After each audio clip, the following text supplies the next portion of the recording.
Kailangan muna po ng program ng input mula sa user para sa size ng square. Ginagamit para basahin ang pinakang sagot at para i-convert ito sa isang number. May check din kung valid ba ang sagot, positive integer.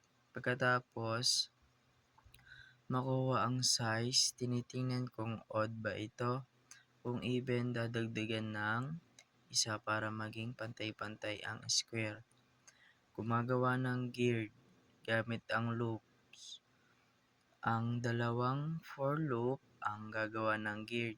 Ang outer loop, yung I ay para sa row. Ang inner loop, yung J ay para sa column. Isipin mo na parang naglalakad ang loop sa bawat square ng geared.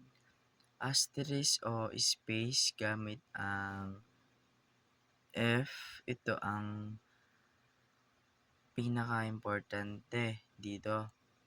Tinitingnan kung ilalagay ang asterisk o yung space o ang F statement na tawagin ay may isang kondisyon na nagdi-decide. Tingnan natin ang kondisyon na ito ng mabuti. Tapos, ang kondisyon na ito ay tinitingnan kung I equal 0, I equal size minus 1. Ang I ay 0 o ang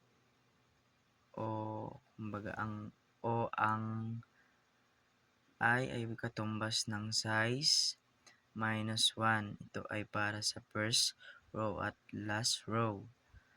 Or sa operator, kahit sa isa lang sa mga kondisyon ang totoo, ang buong kondisyon ay totoo na. Sa J equal 0, J equal size 1. Ang J ay para ang J 0 o ang J ay katumbas ng 0. Size minus 1. Ito ay para sa column at last column. Tapos yung sa I equal J.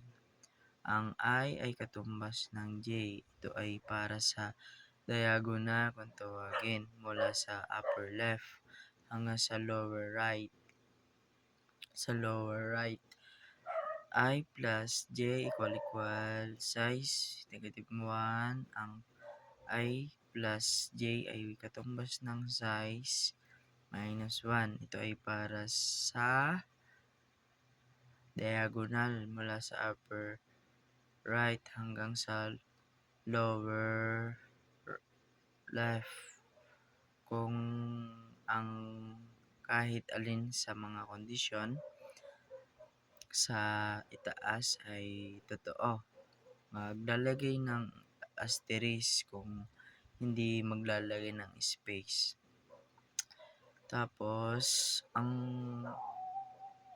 pagkatapos nun ay nag-check ng ipiprint ng ang asterisk o space ang gamit, console right, para lumipat sa susunod na line.